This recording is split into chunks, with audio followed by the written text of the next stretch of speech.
Ya sosiologi, Sosiologi. sudah masuk dalam budaya itu. Bahkan kemudian budaya itu bisa masuk juga pada konteks filosofi. Iya.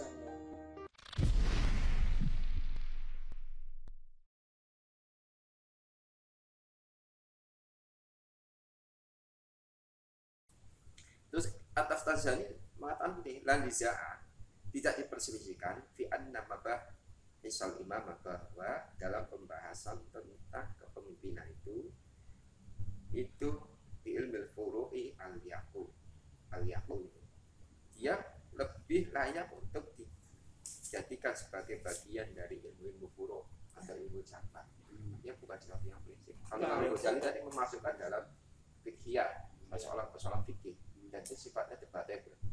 Ada berbagai macam versi tentang khilafah. Ketika mereka memahami khilafah itu sebagai sistem pemerintahan yang baku, silakan mereka konsumsi, tapi jangan sampai terjadi benturan dengan kelompok-kelompok yang memahami khilafah bukan seperti mereka. Bagi kita ini khilafah itu bukan sebuah sistem yang baku, tapi itu adalah tadi spirit leadernya itu, pemimpinnya. Bahwa dalam komunitas itu harus ada seorang pemimpin. Karena di sini juga Imam Al-Ghazali ini juga pernah mengatakan ini pernyataan menarik ya, bahwa Saya bilang kiai-kiai itu kalau udah ngomong bicara agama gak kaleng-kaleng, datanya semua lengkap. ya wal mu'rid anil khawdi fiha aslamu minal khaid bal wa in asoba fa kaifa idza akhtoka. Jadi kita itu mengalihkan diri dari persoalan-persoalan tentang kepemimpinan dalam hal ini itu lebih selamat daripada kita menyibukkan diri dengan urusan-urusan kepemimpinan. Termasuk yang dilakukan oleh kelompok Omang Hizbut-Tahrir, mereka terlalu menyibukkan diri dengan kepemimpinan padahal sudah ada pemimpin sah di negara Kesatuan Republik Indonesia. Barangkali bukan kepemimpinan yang dimaksud, tapi kekuasaan, lebih cenderungnya kekuasaan, kepentingan. Jangan di sini wa'in asobah, meskipun istilah mereka benar, itu lebih baiknya nggak usah. Maslahatnya itu. Ya. Bagaimana kalau misalkan itu benar? Meskipun demikian, Imam Al-Ghazali juga tidak menafikan tentang pentingnya seorang pemimpin dalam rangka untuk menciptakan kemaslahatan agama, menciptakan kemaslahatan sosial. Dan Imam Al-Ghazali mengatakan bahwa kewajiban mengangkat seorang pemimpin secara umum itu ya, itu didasarkan atas beberapa ketentuan syar'i, bukan secara akal-akalan lagi tapi syar'i, karena di Al-Quran ati Allah wa ati Rasulah wa ulil amri. Ulil amri itu kan man waliya umurul mu'minin, orang yang mengurusi urusan orang banyak. Nah, ketua RT itu juga waliul amri, ulil amri, kita taat pada ketua RT, ketua RW, lurah, bahkan sampai atas presiden itu yang mereka ulil amri. Berarti saya direktur LPBN Kota Jogja. Ulil amri juga ya? Ulil amri. Ini ulil amri juga ini. Karena urusan orang banyak. Iya, betul. Nah, terus kemudian di sini wa idza dzalika la yungkaru wujubun nasbil imam. Kita ini juga enggak mengingkari karena kewajibannya mengangkat seorang pemimpin. Kenapa lima fihi minal fawaid? Karena di dalamnya banyak faidah-faidah dan wadafil mador fitunya dan mencegah kemadorotan di dunia. Coba bayangkan kalau sebuah komunitas saja tidak ada pemimpinnya, nggak usah jauh-jauh ke negara ya, dalam keluarga tidak ada yang bisa diandalkan sebagai seorang pemimpin. Rusak. Iya. Di RT nggak ada RT, pokoknya semua silakan. Satu ke sana. Rusak. Adanya kepala keluarga RT RW dalam rangka itu untuk membentuk sistem yang lebih teratur dan mencegah mafsadat kerusakan di sini. Nah, terus kemudian bahwa di sini nidhamu amriddin maksudun li sahibi syar'i alaihi salam Quran. Tegaknya urusan-urusan agama itu memang menjadi tujuan dari sahibi syar'i, yaitu dalam ini Allah, Rasulullah juga bisa dikatakan sebagai syar'i. Tujuan Allah dan tujuan Nabi Muhammad ini dalam rangka untuk menegakkan urusan-urusan keagamaan. Dan ini kita mengatakan bahwa la yasulu nidhamu din illa bi imamin muttaqin. Urusan keagamaan tidak akan bisa terselenggara dengan baik kalau tidak ada pemimpin yang ditaati. Nah, pemimpin ini tidak harus dalam bentuk khalifah itu. Sekarang kita cek di negara kesatuan Republik Indonesia ini, urusan agama sudah tertangani dengan baik. Ya. Urusan masalah haji Ya. sudah ada yang ngurusin. Kementerian Urusan Agama. masalah zakat sudah ada yang ngurusin.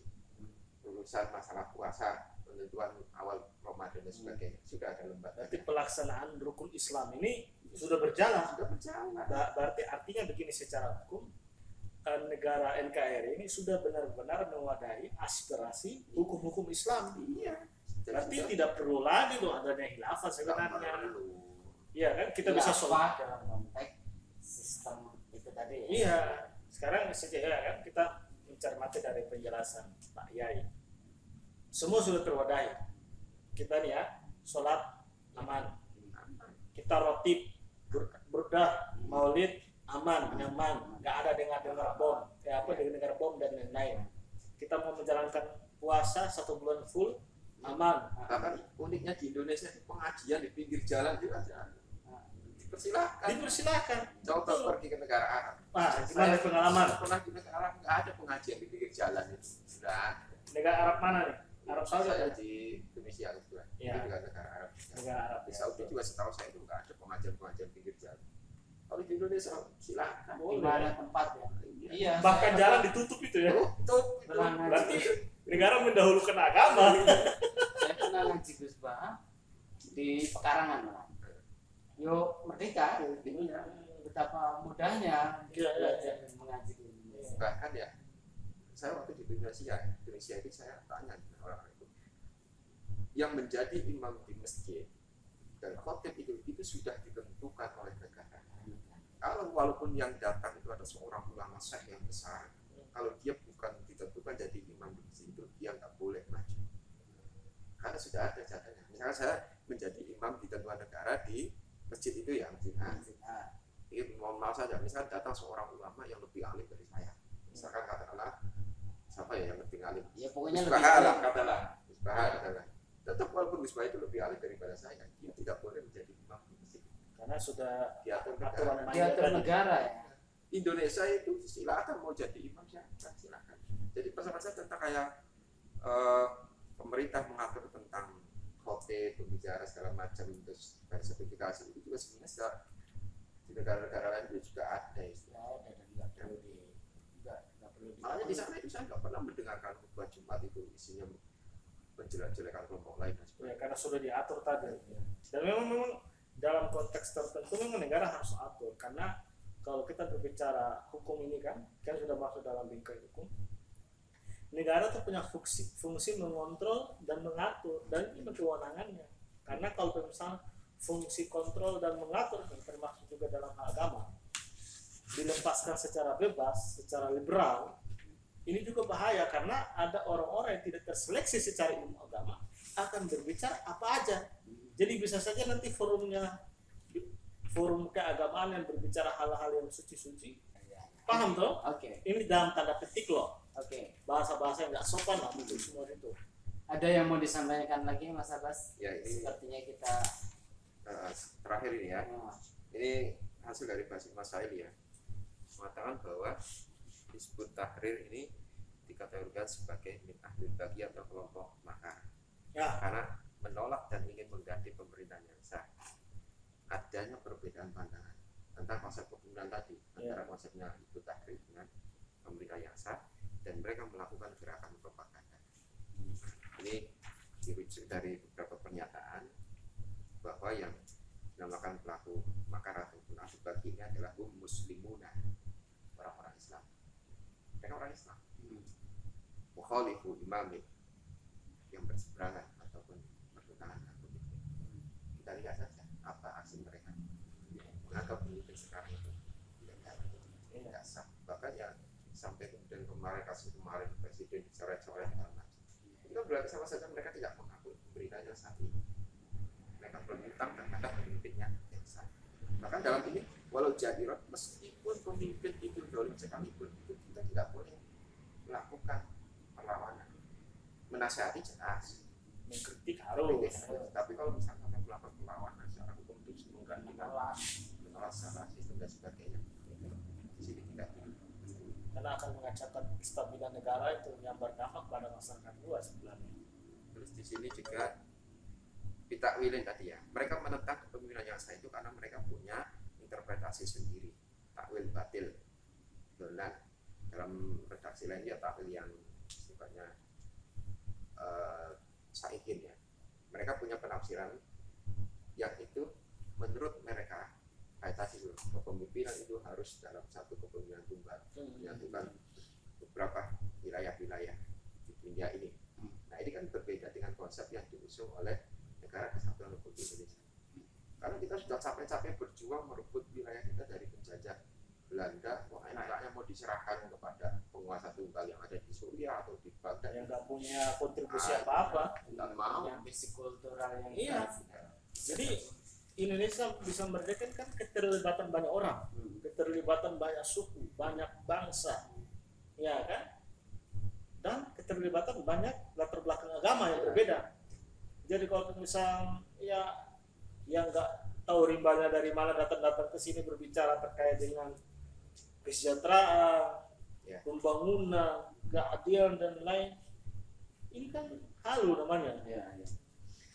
Nah ini meskipun mereka dikategorikan sebagai kelompok-kelompok makar, mereka tetap tidak boleh diperangi secara fisik.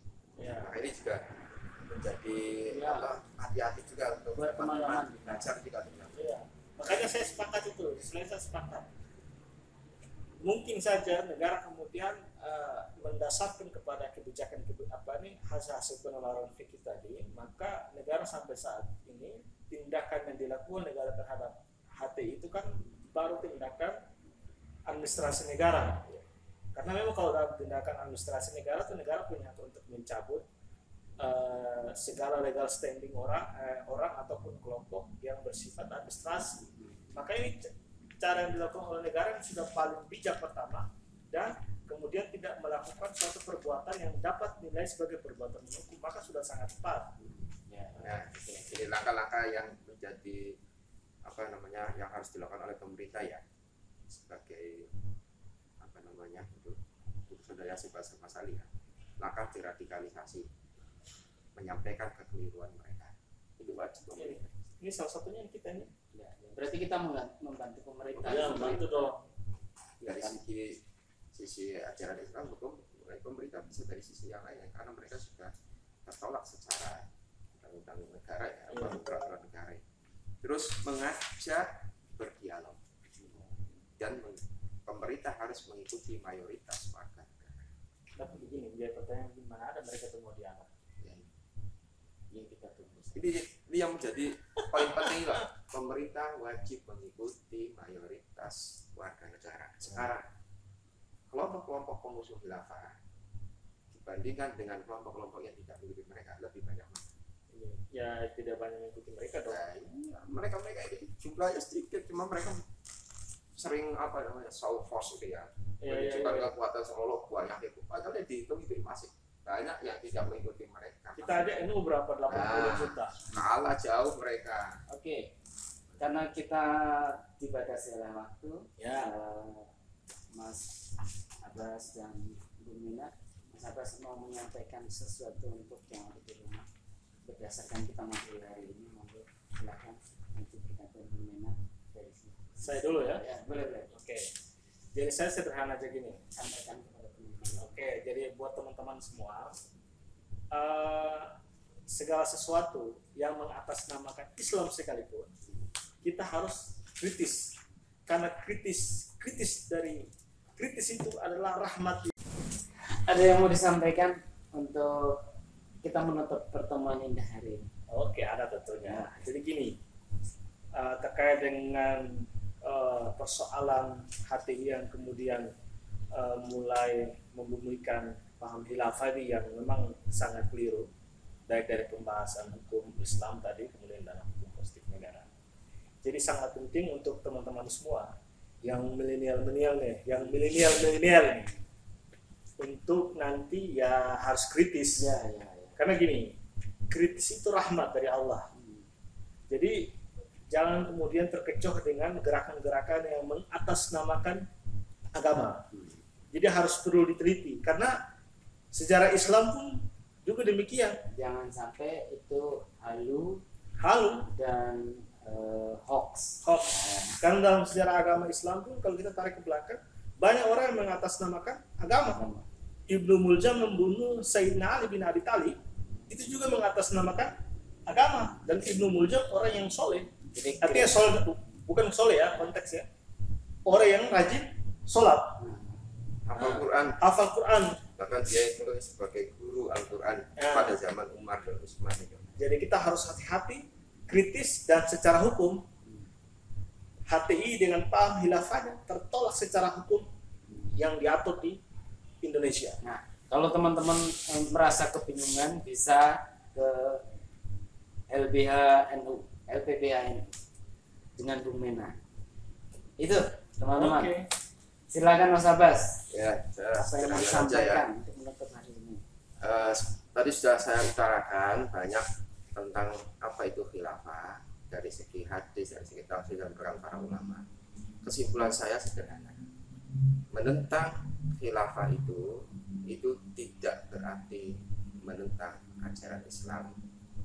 Tinggal kita bagaimana melihat dulu bagaimana khilafahnya. Kalau khilafah yang dipahami seperti kelompok Hizbut Tahrir itu jelas tidak ada rumusan baku di dalam Quran ataupun hadis itu. Tapi kalau khilafah dalam konsep kepemimpinan secara umum, artinya leadership itu ya, baik itu dalam konsep ketua RT, ketua RW, atau lurah, camat, bupati, gubernur, atau presiden sekalipun, ya mereka itu adalah khalifah-khalifah itu, karena mereka adalah pemimpin yang harus kita taati. Maka itu ketika kita menentang presiden, itu ya berarti itulah menentang ajaran Islam itu sendiri, Sekaligus menentang pasal. menentang pasal. Maka Tentang aturan dasar hukum Indonesia. orang yang mengatakan menentang khilafah itu bertentangan dengan ajaran Islam, ya sama saja menentang presiden itu berarti menentang ajaran Islam untuk berubah khilafah kepemimpinan.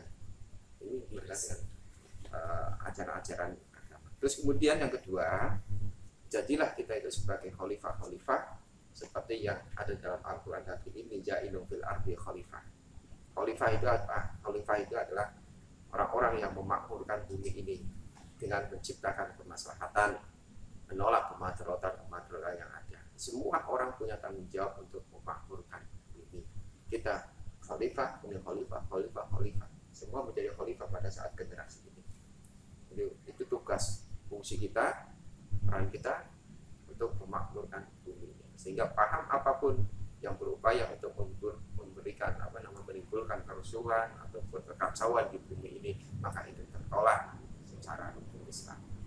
Mungkin itu dari saya.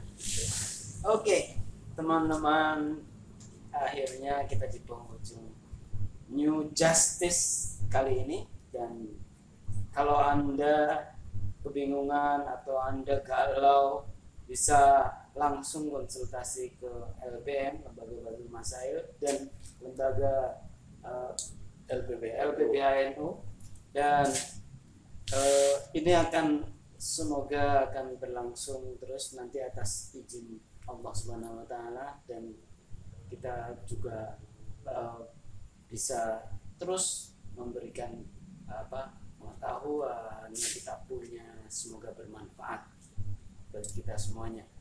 Oke, teman-teman, terima kasih hari ini. Anda adalah orang-orang yang ditugaskan memakmurkan bumi. Terima kasih Mas Abbas. Sama-sama. Assalamualaikum warahmatullahi wabarakatuh. Salam NU.